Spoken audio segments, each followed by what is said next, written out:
So when I was enlightened about 6 years ago, right, I remember doing something and I went through all my Facebook friends, right, and I had like 1,000 friends, right, and I deleted about 980 of them, and I was left with 20 of them. And these 20 people were the people that I saw regularly, but were just people I've met nights out randomly at parties and places, and I didn't know them, and yet every day I was seeing all their crap and bollocks coming up on my newsfeed. And so what I'm trying to say to you is that people need to go through their social medias and see, do these people serve them any purpose? Because if they don't serve them purpose, all their crap is going to toxicate your mindset, and it's going to fill your head with nonsense. And so it's very important to dissect and simplify all of the people on your Facebook who don't have a value in your life. Yeah, I pretty much agree with you. That's what I'm going to do, and I was already doing. So trying to do a kind of selection of the friends that I have on Facebook. Right now, I have almost 4,000 people, but I really think that more than enough of them, I don't know them. And so, yeah, pretty agree with you with your point of view in that. Because like we only spend time with, say, 5 people. Statistically, we are made up of the 5 people we hang around with the most, and most of the time Yeah. we only have like 5 close friends, right? Of course we know loads of people, you got neighbors and acquaintances, but really we have 5 like main friends that who would literally die for us, basically. Apart from that, anyone else, they're just people that literally we've probably only met once, and we've only met them for like 50 minutes or so. And so you wouldn't have loads of old shoes in the cupboard when you get new shoes. So why would you have loads of friends on Facebook when you've really only got 5 like great friends, which is the same as having 5 great pair of shoes? The same principle of just having a wardrobe full of old clothes. It's just you. It was relevant back then, but now it's not relevant, and you don't even wear these clothes. You don't see these friends, so why the hell are they on your Facebook? Just cluttering your mind. Yeah, well, with some of them, I never talk with them. So, the most part of them, I think. But I'm not so agree with the shoe issues because, I'm a woman, so I love my shoes. And every day I'm choosing one and use them, all of them. But pretty much it's the same. Yeah, obviously shoes is just an example, but I know. really it comes down to just if you don't need something in your life, deal with it. Don't just let it hang around. I have a system where I keep it, order it, or bin it. So if I keep it, it needs to have an order. And if I don't use it, it goes in the bin or to the charity. And so many people, their life, their room, their wardrobe, their garage, their loft, their phone has got so many contacts of people that A, that's not even the number anymore. That's an old number that doesn't even work. Yeah. B, you don't see these people, and yet they're in your phone. They are present in your life, but they're not present in your life. And that goes with Yeah. Facebook, that goes to emails, Twitter, your phone, your laptop. How many files on your laptop? Old CVs that you give to jobs, old photos, old things that are just there. And it's like, why the fuck are they there? They don't serve anyone any purpose. Yeah, yeah, perfectly agree with you. A lot of them, I have to be honest. Well, once in a while, I used to go through all the things that I have and trying to understand if they are still, I'm still using them or they are still valuable to me.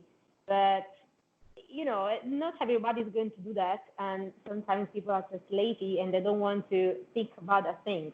So okay, they are there, and maybe sometimes or tomorrow it can be useful for me, but this tomorrow is never coming, and so you're just putting your things and putting your everything with stuff that at the end you are not going to use. Maybe yes, the tomorrow that you are going to use it can come, but maybe there are another thing that came out, and maybe it's better to use the new thing than the old one, even if the old one was good to do the work in the general. So yeah, I think it's the human nature sometimes to keep and to maybe it's not a nature. No, I'm sorry. It's maybe our mentality to keep everything, to not let it go. Okay, it's very difficult for us. It takes a while and also a strong relationship with yourself first, and then with the people that you trust to let it go something. Mostly when it's something that hurted you sometimes at some point. Yeah, lots of people who keep stuff, it has a memory attached to it, and that memory gives us comfort, right? So if that blanket from your nan, for example, it makes you think of your grandma, so it makes you feel happy. And if you had I don't know, a pair of shoes that you were sick on a night out with, and it makes you think about, oh god, that was an awful night out, I chundered everywhere, that's not going to make you feel good. So we keep things that make us feel good, and that goes back to, like, say, nature and animals. If you've got a pack of, say, 50 cows, they're used to all those cows being around, that it makes them feel comfortable, nurtured, like protected, that all those cows are there, it's not just them, and that those cows are what they're used to. And if they see like another cow from another pack that they're not used to, it makes them feel scared. So having items makes us feel connected. But in terms of how our life is, we're not just a cow in a field with just grass and trees and the sky. It's our lives are much more complicated. And when all of our lives are constantly moving and there's so much stuff happening and there's so many things coming into our life, we can't afford to keep things to give us comfort, because we'd have so much shit around us that we wouldn't know what to do with it. And eventually, there's going to be no space in your house. So you're going to have to get rid of stuff at some point. So why don't you do it gradually? Because otherwise, you're going to have to do it all in one go. And the reality is that you're not going to be able to cope with dealing with so much shit in one go, that you're going to have a panic attack. And then you're just going to put it to one Yeah. side, like in the loft or the garage, because you can't see it, but it's still there. And the belief in your mind that you've now got to somehow find time to do it is going to drain you and give you anxiety, even though you might not be thinking consciously. Yes, yes. Well, I never thought about it in that way, but it's so true. Now that you have told me that, it's so true. Because, yes, you can't see it, so in your mind, you think that everything is solved, but it's still there, and you don't want to think about it because it's going to stress you. But still, it's there. It's inside you anyway. And so it's occupying a space, and it's keeping you energy anyway. In the example of the house, is still having a space for yourself, so you can't use that space for something else, something better in the house issue. But it's the same with emotional things and the energy things. So sometimes it's very difficult to go through out the trauma that you had. It's like I had something, you think that you figure out what was, and you think that you solved that problem, but it's still there. And mostly when it's something that really hurt you in the past, it's something that is growing with you anyway. So it's like it's still there. You don't think about it, so you think that it is not there, but it's still there. And so you don't have the space to welcome other things. Most of all are the beautiful ones. That's the thing. It's a mental issue, not a physical issue. It's a physical thing. Yeah. So you think it's a physical issue I've got to deal with, but actually it's a mental issue. A reason of why you can't let that go, why you haven't got the time to deal with it, why you don't want to deal with it. That is a mental thing. It's not a physical thing. And it's like two choices in life. You either keep things or you don't. Personally, I used to be a hoarder. Everything had a memory and attachment, a train ticket, a day out, whatever. It was just, there was always a memory to every single thing. And I had so much crap in my room, I didn't know where anything was. And often all of the stuff that was there, I hadn't used it or even looked at it for years, and it was in my drawer and I couldn't get rid of it. So I had to understand the psychology of, why do I need this? And my dad once said, memories are best kept in your head. So I used to take photos of every single thing. I used to record every single thing. And it would just go on the computer, and I'd have to get more space to take more photos. And it's like, well, I'm not looking at these photos. I was there. And it was about me becoming present. I was living in my head in the past, in the future, and I was letting go of the past and the future. And so by taking photos, it was me holding on to the past and the future. But really, it was a mental issue of me not being present. And I decided to bin everything that I had. I was left with just a bed in my room. No phone, no TV, no clothes, no computer, no phone, no laptop. I deleted all my friends on Facebook, all the numbers. I started again with nothing. And it was the most peaceful time of my entire life. And I could just go out with just literally me, my flip flops, and no phone, and go back to a bed. It was like Jesus's day, where there was just just Jesus and the floor, basically the floor, the tree, and the sky. And it was so peaceful. And I wiped my whole computer, a terabyte of stuff, wiped it, wiped my phone. So I didn't save any contacts, no notes, no photos, nothing.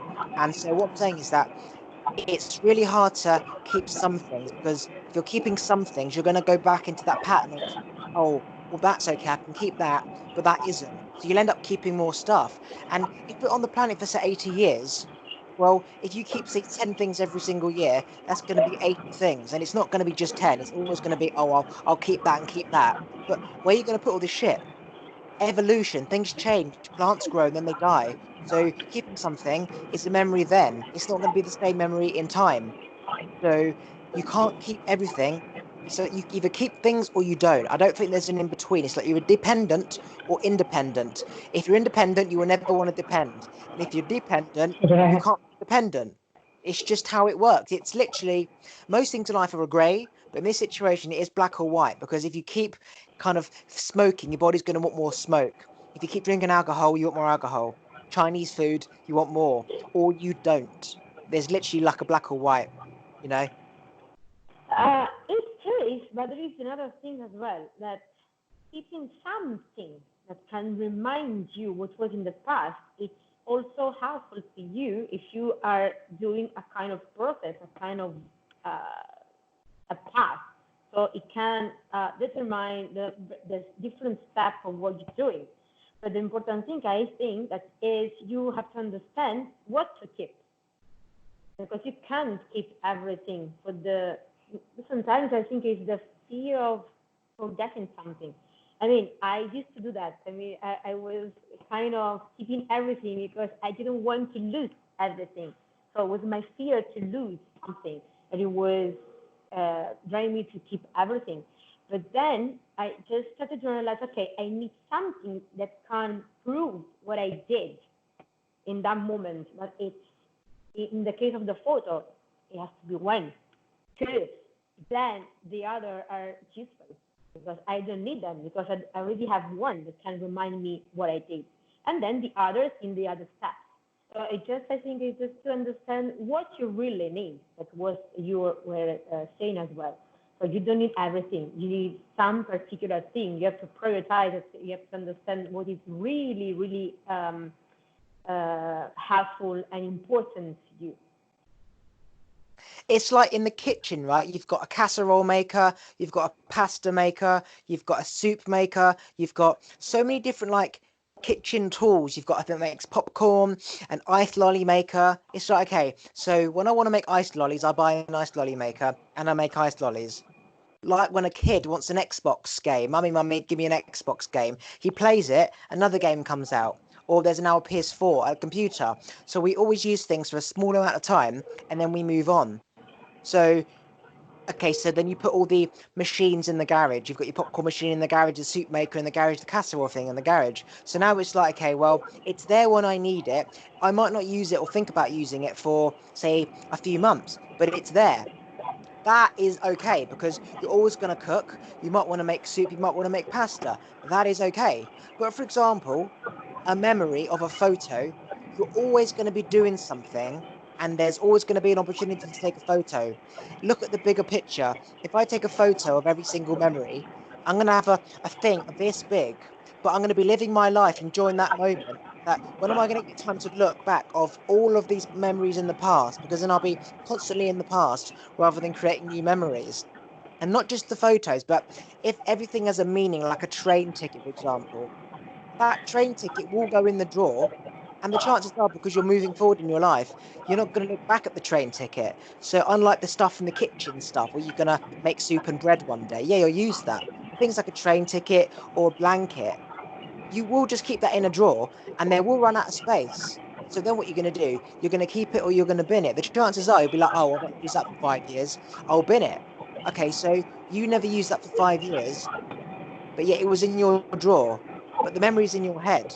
It was never in the object. So if you look at all the other things in your house and think, moving forward, if I know that in 5 years' time I'm going to come back to this thing, then it's almost like going into the future, knowing how I'm going to react. knowing that in this present time, I don't need to keep this thing because it is literally going to sit in that drawer. And it's the belief that it's in that drawer that makes me feel good.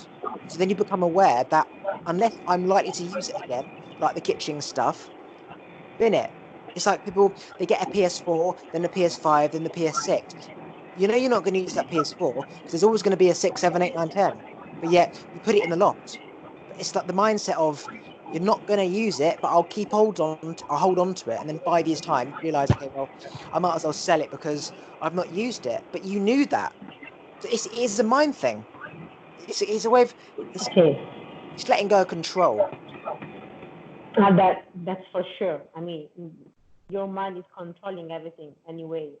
Uh, so we can, in a way, play with it, and so decide with the mind what is good or not for us, because we don't have to think about our mind as an enemy, but as an ally. I mean, you have to know how you have to talk with your mind, and so find a common point to deal with, because of course most of people, me including in the first place, I was always, uh, let's say, lazy in doing something because I was procrastinating all the time. It's the same thing to throw out something or not. At the end, it's always there. Something is always there and it's never changing unless you are going to play with your mind and decide what to do to make a change. And then your mind is going to adapt to the new change, because that's the strongest thing, that mind can be adapted. But to be adapted needs a routine. It needs something that you're going to do today and tomorrow and constantly to create a new routine. So your mind is going to accept that and do it in an automatic way. And that's the point in the growing up with your life in general. So yeah, definitely it's the mindset that is changing everything. I agree with you in the sense that the memory is your mind, and it is. I mean, I don't really like to make too many pictures, for example. Let's say the example of the picture. I don't really like to do too many pictures, because while I'm doing pictures, I'm feeling like I'm not living the moment. I'm really literally like that. I really prefer to live the moment, and I don't really care about the picture, because if I'm living the moment, this moment is going to be in my mind, very clear in my mind forever. I don't really need a picture. But sometimes a picture, just one that is not distracting you to be present in that moment, it's okay. The problem starts when you are going to do just pictures or just videos, because there are people that are doing videos of everything. Okay, let's say something. It's okay. It's very good, especially when you have a little kid, you want to record everything because you don't want to lose anything about him. But I really think it's completely the opposite. While you are recording him, you are not really living the moment. And so, yes, maybe you can see it and watch it again for all your life, but when it was happening, you wasn't there. And so maybe that's the great regret that you're going to have for all your life. So I think that the point is to understand how to prioritize and what is really important to you. It's not easy. I mean, it's simple, but it's not easy, because it's the mindset. And our mindset is set up in a way today that we are sometimes losing the real meaning of the things that are happening around us. Yeah. So many people, right? If you think about a concert, right? Somebody's at a concert, somebody sees some deer crossing the road, right? Somebody sees, I don't know, a dead body on the floor. Someone sees a car accident, right? First thing they do is they get their phone out. So it seems like people are craving attention more than experience. Experience meaning I'm going to just see that deer cross that road for that 5 seconds, rather than taking 5 seconds to get my phone out, that the deer walk past, I never see the deer, and I never got the footage on the camera because I never got my phone out in time. People are trying to capture everything for attention to then show their friends and be like, look at this. They're not there anymore. And it's like, if you were to take away your phone, you'd have no memory and no memory on your phone because it doesn't exist. And I find that if you are present, things stay in your head forever. So, you come from a family of waiters. People say to me, because I used to waiter as well, how do you remember all of the things that they're saying to you? So when they say they need certain drinks, I'm just listening to them say those drinks.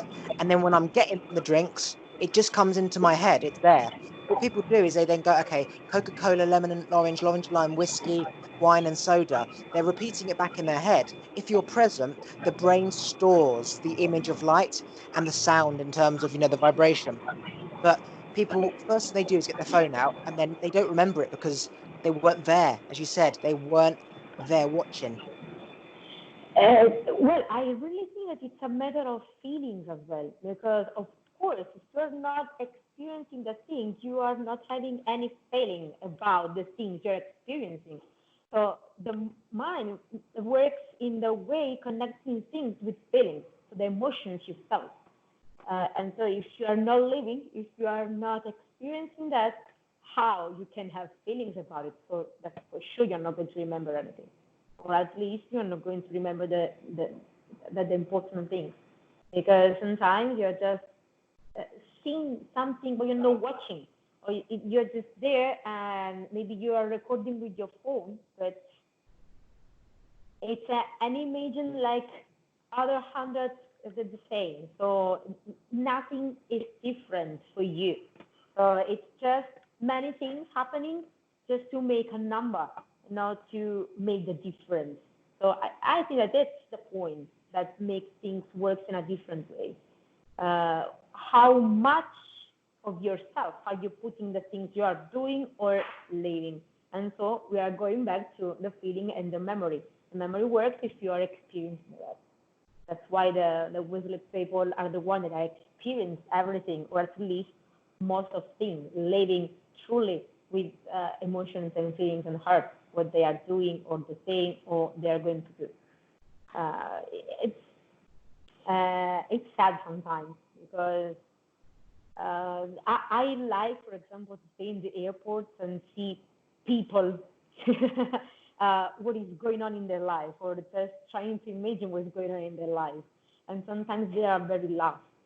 I mean, sometimes it looks like they don't know where they are, even if they have the tickets, even if they know where is the airport in the moment. But it's like, what are they doing? They even know, and it's sad, because everybody should know where to go, not only in a physical way, but also, and I think mostly in a spiritual and soul way. Yeah, so many people are in their head, right? And they're missing real life experience. Like you're either looking out your retina or you're looking at the back of your retina. So you're in your head rather than outside. And I do believe that, that internal voice that is going on and on and on all the time, it's us seeking for difference compared to the reality. But that voice, I do believe that that voice or any mental issue can be cured with meditation, because I had a very active brain growing up, and it created so many problems, if not all my problems. When I learned to meditate, I had no voice, no brain activity. My brain was silent and everything was clear. So meditation, I do believe, is the cure for all physical and mental problems, because physical problems start with like the vibration of your body, and that comes down to what your thoughts are. So if you meditate and you're in sync to like nature, then then you're in a positive vibration and your body will follow in that vibration. And if you are yeah, gone. Well, honestly, I'm pretty new to the meditation. I'm practicing more often now. I mean, in the last 2 weeks. And before, I tried a couple of times, but I was never constant in that. Now that I'm doing it constantly, I'm starting to see the difference, because even meditation is a process. So you have to learn how to switch off your mind, because your mind is always there and it's not easy at all. I mean, it's taking me a lot of work to try and do. And sometimes in the section I decide to do, even if are 10 minutes or 15, I can't for now because I'm still practicing, but I really can't for all the time switch off my brain. Sometimes it's coming out anyway, because of course he wants to be aware of everything that's going on. But sometimes when you understand that sometimes the mind is only a kind of protecting the emotional part in the wrong way, let's say like that. So you need, if you really want to understand what is going on, or if you really want to know yourself, you need to do that, the fact, and switch off your brain. Sometimes it's not easy because you're afraid. Sometimes it's not easy because it's like, okay, if I'm going to switch off it, what is going to happen to me, you know? Because you have to go out of your comfort zone. And it's not easy.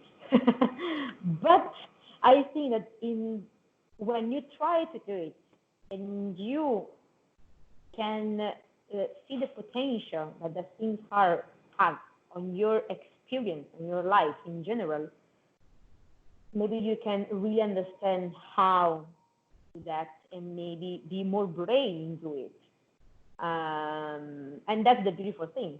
When you can see the change that is only laying down and switch off your brain, it sounds crazy, but it is. And it's so good when you understand how to do it. And you can do it without the afraid or scared of what can happen to you. But sometimes when you don't know what is going to happen, you stop yourself and you just go back in your comfort zone. Yeah, to me, right, the brain is a plant with seeds, right? And thinking is the sun and the water. So the more you water and feed, the more you water the plant and give the plant sun, the more it grows. And the more it grows, the more sun and water it needs to keep itself alive. The more we think, the more it charges up our neurons in our brain, and the more we think. The more you go to the gym, the more weights you can lift, the bigger your fibers grow in your arms, for example, and the more you lift. And it's a vicious circle. And the only way to slow the brain down is to stop thinking. The only way to stop the plant from growing is to don't give it sun and water. The only way to stop your muscles from growing is to stop lifting weights. And I found that when I started to meditate, I had all these thoughts coming in, and it was hard because every single 2 seconds there was another thought, another thought, another thought. And it wasn't. What you did to stop it? Huh? I can ask. What you did with your mind to stop the thoughts coming in? Sorry, say that again. It cracked up. What you did when your thoughts were coming during your meditation? So what did I do when the thoughts are coming in? Yeah. So, as I said, I spent my whole life thinking. I mean, my whole life thinking, all through school, watching TV, reading a book, having a poo in the bath, going to bed, always in my head, thinking and working out stuff like, why are we here? Is there a God? Blah, blah, blah, blah. And I remember just laying on my bed like this, and every time a thought came in, I went, bleh, bleh. I had to distract myself from like, bleh. And I realized if you say to yourself, I'm just going to think about this thing and then I'll stop the next thought, when that thought comes along, it'll be, I just need to think about this, then I'll stop the next thought. It's like one more cigarette, then I'll stop. I'll just have another cigarette, then I'll stop. It's just like, oh, one more chip, one more bite of a burger. That doesn't ever end, okay? Because your body wants more of what it's used to. So every time a thought came in, it bleh, bleh. I wouldn't think, I wouldn't go through that thought process. I'd just bleh. Eventually, I would be so tired from stopping my thoughts that I'd just fall asleep, and then days and days and days and weeks would pass, and gradually there'll be less thoughts as the weeks went past because I wasn't fueling the brain with thinking. I wasn't giving the plant sun and water. Eventually, the plant started to stop growing as quick. It was still growing, but it wasn't growing as quick. And the minute I learnt to control all thoughts, I gave myself like 3 weeks of no thoughts at all. There was just no activity coming in my head. My brain was so still. It's like I didn't water the plant. I didn't give the plant sun.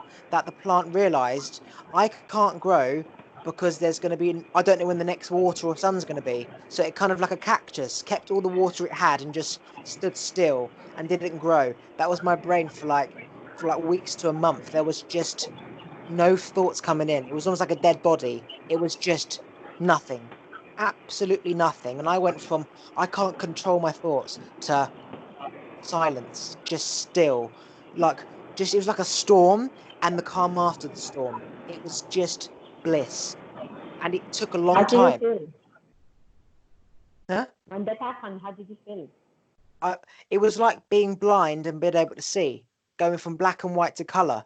It was just so peaceful. It was like going through hell and arriving at heaven. It was like treading on thorns and then not treading on thorns. It was just amazing. And it took a lot of time. Now I think more used to think more than anyone on the planet. I can guarantee that, right? I drove myself to possession, right? That Yeah. voice, schizophrenic, that voice just constantly. And the more you fuel it, the more you think, the more you think. And what's amazing is 3 hours used to pass of thinking at night time from 11 o'clock at night, thinking, 4 in the morning, just thinking like I wasn't going anywhere. Just my brain was just like and just the amount of time it takes to think and how quickly time flies when you're thinking is phenomenal. Absolutely phenomenal how time flies when you're thinking. And when you don't think, meditating for 5 minutes, it's like fucking hell. It's only been 3 minutes. I've got another 2 minutes left. Amount of time, how slowly time is when you meditate and how quick time goes when you're thinking is literally incredible. Wow. Well, so definitely I'm still not at the point, but I'm looking forward to arrive there. Now I want to experiment that. I will try with your way to shut up the mind. Looks Another thing nice that I'll say is and fun as well. I remember specifically having a poo every night, right? And it's by the bathroom, and there's shampoo bottles there. And every time I started to think, I would quickly read the back of the shampoo bottle. So it would say, "This shampoo is mixed with fresh coconut fragrances to make your skin lovely and soft." And I remember reading the ingredients. It was all this like crazy, weird words like exablation, like all these like chemicals and stuff. And I remember reading through like the 50 different chemicals and having to pronounce it.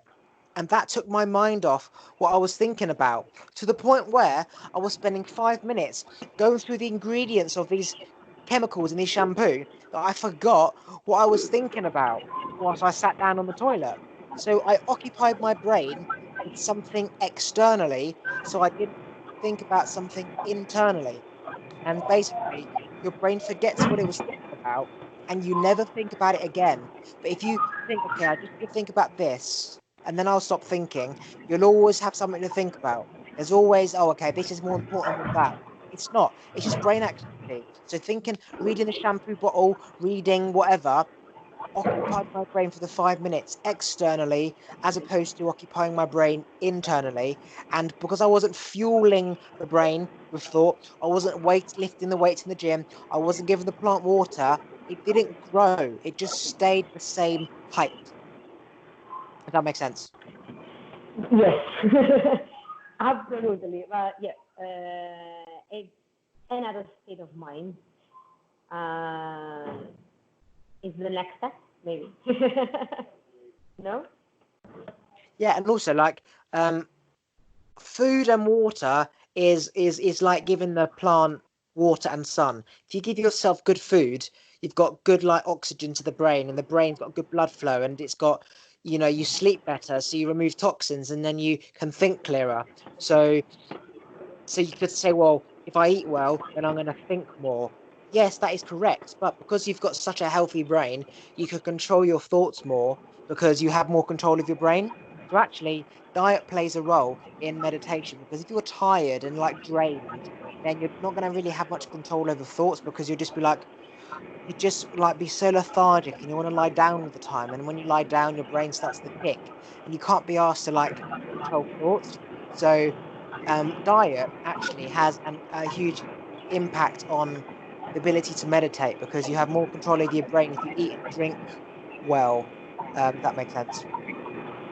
Now, what is the last thing that you said? Is good for that? Diet has a massive impact on your ability to meditate because if you eat lots of shitty food, then you're going to have you're going to feel shit. So you're going to be tired. Your brain's going to be weak. So it will just go on auto charge and start thinking. Whereas if you eat well, you've got more control over your body and your muscles and your brain. So you can meditate Okay. easier, and it's easier to control your thoughts because you're healthy and you've got the correct energy levels. If that makes sense. Yes, definitely. Okay. Wow. That's, yeah, definitely. It's another state of mind. It's another start point as well. So it's the first step to reach out and then go on and go through and go to the next step as well. Yeah, definitely. I really hope that someday in the schools they're going to teach how to meditate, because it's a powerful tool that everybody should have, and everybody should know how to use it. And I really think that it's just a couple of people that knows how powerful can be meditate and how can really change your entire life. Um, for now, I have to be honest, like I already said, I am in the first process of the meditation, so I'm not experiencing nothing so deep, but already with a couple of times, I think it's kind of 2 weeks that I'm doing that regularly and often, and already can see the difference between before and now. I mean, it's like I'm more aware of what is happening in my inside part. And it's like I want to spend more time with myself. Makes sense? The first thing, the first thing that I saw that it's different, and it's like that is not that I don't like to stay with other people. On the contrary, I really like to share and to enjoy, have fun, and to have conversations. It's my first thing that I really like. But I really appreciate and I really enjoy the time with myself. And I want to do a lot of stuff with myself. So that's the first difference that I found, starting to do that. It's like I started to know something else and something more, and I want to know more and more and more. So like I said, it's everything a process. But if you never start, you can never know what it's going to bring you. That's the point, and that's the fascinating thing, that you know where to start, and you just have to be open and to bring you and guide you whenever you have. Yeah, that's the thing that I'm really enjoying right now as well. I'm doing a couple of courses to study, to grow as well, to not waste my time, and it's like everything I'm doing, I'm starting a point, and everything is just bringing me when the universe want me to go. Makes any sense? I feel like that, and I feel so good for that. Just letting it, because sometimes you just want to have everything under your control and drive control, and you really stress and you really feel bad if something, even the minimal thing, is not going like you want, and so you're just feeling like lost for one tiny thing that is not going like you want. So it's really important to understand how to let it go back and just let the things bring you where the things need you to go. I don't know. It's like I said, I just want to enjoy what is coming. I have no rush. That's another important thing, because sometimes we start something and we want everything and now. So we don't enjoy the process. And that's a very bad habit that we have, I think. I mean the human being sometimes doesn't know how to enjoy the process. They are always thinking, I will do that to win. But it's not like that. It's not working like that. It's working exactly on the contrary. Because if you want to go somewhere, if we want to take an example of a practical example, the first thing you have to do is moving, because you have to go out of your house, take the car, or just have a walk. So everything starts with you taking action. Everything starts with you doing something that is going to be different, and then let the flow drive you. and enjoy whatever is coming.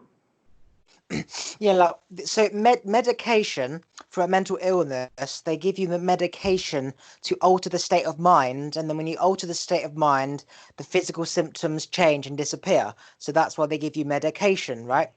But Yes. meditation is the actual problem solution. So I had Tourette's when I was younger, which is enormous brain activity, and the medication slowed my brain down. So the twitching was less because the twitching happens when your brain's active. When I learnt to meditate, my Tourette's went completely. There was no twitching, there was nothing. So I know from experience that meditation healed my Tourette's, and medication suppressed the symptoms. And that's the same for dyslexia, OCD, autism, Asperger's, ADD, ADHD, all of the mental names that are given, medication is provided. But that just Yes. suppresses the problem. The problem can be removed completely through meditation. Any mental illness, depression, anxiety, schizophrenia, it's just brain activity. It can all be cured completely with meditation. Instead, people get given medication. Why? Because they don't know meditation. They go to the doctor because that's the first person you go to when there's a problem. The doctor doesn't know stuff like meditation. He's gone to university, he's taught, look up the symptoms, provide the prescription. He's only doing his job. The person who goes to the doctor wants to be helped, so he trusts the doctor and they take the medication. And if the problems get worse, you get more medication. And if the problem is the same, then you don't see the doctor.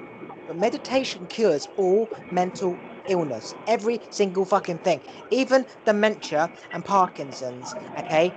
And Alzheimer's, because if this thing about overactive brain gives, say, Parkinson's, well, if you learn to slow your brain down, it wouldn't deteriorate as quick. Things like Alzheimer's, where you haven't used your brain enough. Often dependent people rely on somebody else to do stuff for them, so they don't use their brain.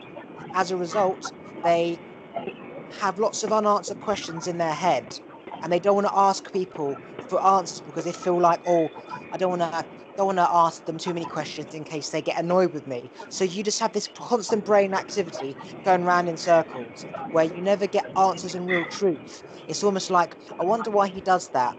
Oh, that's probably why. So you make up like an answer in your head to satisfy that thought. So you've gone your whole life just making up answers to questions, and it's not actually truthful. And so you wear your brain out, and dementia is where you forget things or you can't remember things. That's because you never got real proof of answers. You just went round and round in circle. So that brain activity could have been cured by meditation, where you now are so aware of everything and you will listen to people and hear answers rather than going into your head and thinking, why does he do that? Why did he do that? You're in your head, so you can't be in your head and outside your head. If you're outside your head, you're so aware of everything. You're listening to the news, you're reading stuff, and you have the answers. Whereas if you're in your head trying to find answers before you're actually aware, then you're going to make up answers because you never get the real answers. And I know at school, for example, the teacher used to be teaching the answers, but I presumed that she wouldn't have the answer. So I go in my head and sort of question and find answers myself. So I wasn't listening to the teacher with the answers, but in my head, I was kind of making up answers that wasn't actually the real answer. It's almost like I'm not going to ask that girl out for a drink because I think she'll say no. So rather than asking her and getting a yes or a no, I come up with an answer in my head of her saying no because your breath smells or your too greasy hair, and I wouldn't ask her. So now that became my reality that she doesn't want to go for a drink with me because I had greasy hair or bad breath. That was made up. And I did that through every single thing in my life to the point where I was in my head the whole time and I wouldn't find real answers, and that brain activity goes round and round in circle, and things that you think are real are not real. That's what dementia is. You think that happened yesterday. Well, it didn't. It happened 10 years ago, but because you're replaying stuff in your head now, the brain thinks it is real, but it's not. So again, meditation cures all mental illness and often all physical illness, because if your body's in a vibration of positive energy, you're at ease. And life is about living. Plants grow. You're not supposed to be dying, okay? Because everything's supposed to live. When you're in a negative vibration, the body's at dis-ease, and dis-ease is death and things are dying. So physical illness happens when your body's in disease. So if you're meditating, you're in tune and aware with nature, which means your body's going to live, and there won't be physical disease either. Again, it's a cure to everything on the planet, mental illness and physical illness. Well, that's a very beautiful message in the sense that, like I said, I wish everybody can learn how to meditate. I knew and I met a lot of people that had this kind or a couple of this kind of issues. And when I met them, today I would like to have them if I was in the past, knowing what I know today, because I really thought that it was something that I could do for them. But in that moment, it wasn't so clear for me. I was young as well, so it's like I have to figure out what's going on in my life. How can I help you? But that's a very powerful message.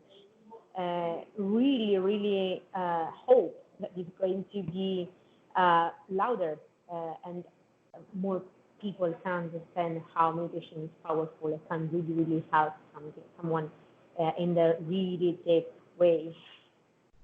Yeah. So just to confirm, I had very bad Tourette's, not swearing, because the swearing comes from frustration or excitement. My Tourette's was simply brain activity, frustration of trying to work out. You're telling me to get a job, but I can make a business, and it didn't match the outside with the inside. So it frustrated me. So I used to get like, fuck's sake, rather than like, whoa, oh, Italian pizza. That wasn't what it was like. It was like, fuck, but the twitching was the worst form for me. So imagine the brain is active, it's stimulating other facial muscles to help process the information because it's all connected. So I used to twitch a lot, and the medication suppressed my twitching for 10 years. I came off the medication in 3 weeks. I meditated, my Tourette's disappeared completely. So I am speaking from experience that if I cured Tourette's, which is apparently uncurable, okay, I cured it in 3 weeks by coming off the medication and meditating for 3 weeks. The Tourette's was cured by meditation. And if I start to think, I twitch. I blink because I'm intensely talking. But when I'm asleep or I'm meditating, I'm like still as a dead body. I just don't move. I'm so still. Um, so people, if they want to cure physical and mental disease, they need to meditate, but it's going to be hard. So what I recommend is when you start to think about something, quickly read the nearest thing to you, a book. As I said, the bottle of the shampoo. Quickly read a poster. Quickly pick up a leaflet. If you suddenly read that leaflet, your brain won't process that information. And as soon as you can't remember what you were thinking about, stop reading that shampoo, stop reading the book, stop reading the poster, and go about your day. Again, you get a thought coming into your head. Don't think about it. Pick up the shampoo, pick up the book, pick up the It's poster. just like you have to distract the thoughts It that come distracts the in the brain. And what case. that's doing is that rather than going to the gym every day where you can lift weights, you're going to the gym every 2 days. So now you can't lift as much because you haven't been going to the gym consistently. And now you can't lift as much. So now translate that to the brain won't have as much brain power to process all those thoughts. You go down from 50,000 thoughts in a day to only being able to do 25,000 thoughts in a day. And the aim is to not go to the gym for weeks that your body's just, I can't even lift any weights anymore. So that's basically the same as you don't want to think about thoughts where you go from 50,000 to 25,000 to 10,000 to 5,000. The less you think, the less energy you have to think, the more tired it becomes to think, to the point where you can't be asked to think and you're just in meditation. So keep distracting the brain every time you think. And within 3 weeks of doing that every day for 3 weeks, and like anything, it takes consistency to see results. You've got to water the plant Yes, consistently for it to grow. But this is in reverse. everything. This is in reverse. You don't want to water the plant because you want it to sort of just die, basically. And that's the same as don't think about your thoughts, distract your brain, and the brain will become weaker where it won't have the energy to think about all those thoughts during the day. And when you have control over your brain, you can select what to spend time and energy thinking about because it will take energy to think about one thing, that it will tire you out, and you won't want to think about bollocks because you know it wears you out. Yeah, but at least you have the tool to make order in yourself and your brain. I think it's the amazing thing. That if you don't try it, you can realize how powerful, how beautiful it is. Because in that way, you can just direct yourself. And that's the goal we have. Because the problem is not that brain is working, because the brain has to work. But the problem is that we don't know how to put order in what we're thinking, in what we are doing, in where the brain is going. So the only tool we have is meditation, because with that we can calm the mind, and when one thought is coming, we can decide if we want to go deep with that thought or just changing it and decide which one we want to make more deep for us, because maybe it's the one we want. For example, lately I'm doing meditation to attract love relationships, because I've been alone for a while, and now I know that I kind of ready to try again to have a relationship, but I'm not like desperate that I want a relationship. I want the right one. So I need to work with myself to understand what I really want from that and how I can give myself to the other person. Because, as I said, if you want something, you have to do something. Otherwise, you're not going anywhere. And so, yeah, definitely, I really think that it's the most powerful message that we have built in this conversation. And well, congratulations to you that you understand how to do it. Because many people just give up and they just decide to took all the medication and just to switch off not only the brain but also physically. Because I think that the medication works on the physical aspect, right? More or less, the chemical things. So it's like shut down a machine. It's pretty much the same. So yes, you are going to switch off the brain, but with that you are switching on everything. It's like a fridge. If you don't want the fridge to make cold the things, you have to shut down everything. You can't stop just one thing in the machine. So yeah, wow, that's a so powerful thing, and so glad to hear that. Even for me, I mean, as I said, I had a friend. She was depressed, but really depressed. I mean, so she had so many trauma in herself, and she didn't want to accept one thing with herself, and that's why she was depressed. And sometimes I didn't know how to help her, because for how much I wanted to, make her speak, try to let her just go through the things that she didn't want. Of course, I'm not a psychologist, or didn't do anything in a specific or in a professional way. It was just a friend support, but I couldn't help her so much, because at the end, it's the person that needs to decide that he wants to help herself, put herself in a way. So the first thing always starts with you. So if I decide to change or to make a change, so I have to start and do something to make the change. And you did. So thank you for this proof, a real deep proof and demonstration and experience. Just to go back on what we started, and so amazing. Yeah. So meditation can stop obesity, because if people eat, they are not in tune with themselves. They are longing for something. They are seeking a need, or I call it a need for a want. People who always have to eat, always have to smoke. When you smoke, you get a fulfillment, and you need something and you want it and you get it. It's like a reward, and every time, yeah. So it can stop obesity, because if you just apply action to your thought every time you think of go to the fridge, every time you smoke, every time you eat. If you keep thinking and doing, you're not in control of your thoughts. So meditating allows you to be in control of your thoughts and say, I don't need to eat, I don't need to smoke. So that cures obesity. That also cures diabetes because that comes from eating. Relationships. So many people wouldn't argue, wouldn't get divorced if they meditated. Why? Because every time an issue comes up, they wouldn't react to the argument. They'll be in such a calm mindset that they can understand, for example, the wife's point of view and why she's getting angry and why that happened. And he would know that it's because he didn't do that, for example. And because he's in a calm state of mind, he's aware that that made her feel like that, and he doesn't want to piss her off next time. So he says, no problem, I'm really sorry, I'll make a better effort. Instead, when everyone's in their head all the time and then suddenly the wife starts nagging about something, the first thing you do is you react rather than respond.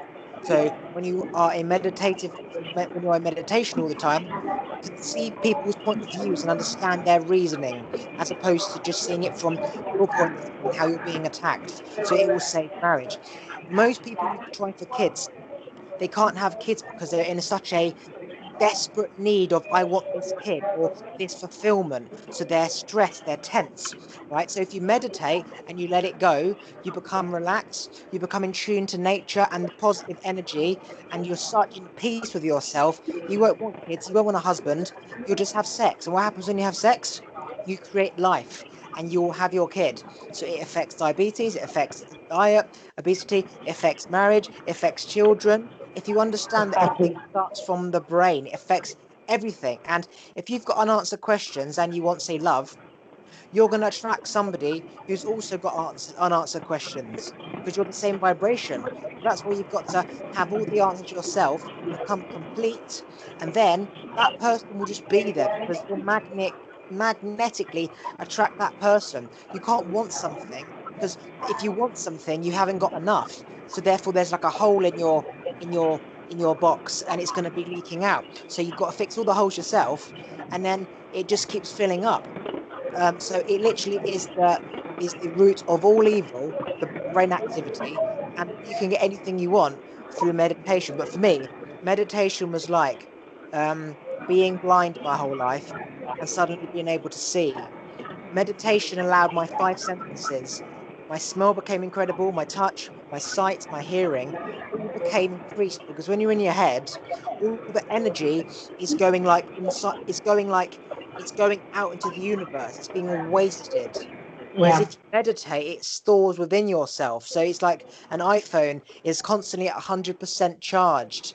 And therefore, your hearing is like on 100%, your sight's on 100%, your touch, your sexual energy is all 100%. But when you are thinking unnecessarily, you're using brain activity, you're wearing down your battery, so your hearing goes to 70%, your touch is 60%, your smell is 30%, your sight is 20%. And this is why so many people wear glasses. It's not necessary for people to wear glasses like they do.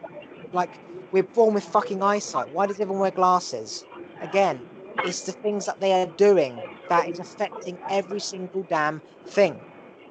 Yes. It's the power of Absolutely. God meditation, and I'm saying it from experience, not because I've learnt it.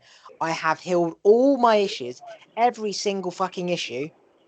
Spots. I had such bad acne growing up, so bad acne. I tried every medication, every face wash, every cream. None of it fucking worked. When it disappeared was the same time I came off a medication for Tourette's. What is Tourette's? Brain activity. What is the twitching? Stress. Fucking stress. Stress was Yeah. making me spotty. Why do teenagers have spots at school? Because they're stressed. They're trying to work out, like, who am I? Am I gay? Am I lesbian? What do I like about this guy? Because they're stressed. Gave people gave me spots when I had no brain activity. There was no stress. There was no spots. So it cured spots. It cured every fucking problem I ever had in my life. Every problem. Wow, that's amazing. Really. I really think I don't have anything else to say to that. It's just so beautiful. I'm really happy to have that example that is yours. So with that, I just want to go over and over and over meditation right now. You inspired me to that. I already was, but now I want to do more. Um, So we can keep speaking, or we can end it here. What do you feel? I need to end. I have other things to do, but it was so good. Okay, quickly I feel plug sick anything with you you want to plug. so many times. I'm sorry? Quickly plug any social medias, websites you want to plug. Quickly. Well, you can find me on Facebook. Cloud Yes, it's my stage name. I'm an artist. I'm a singer. And Instagram as well, Cloud Yes Music, and YouTube as well, Cloud Yes Music. Okay, I'm just going to press stop, but wait there and I'll say goodbye, okay? One sec. Yeah. Hang on.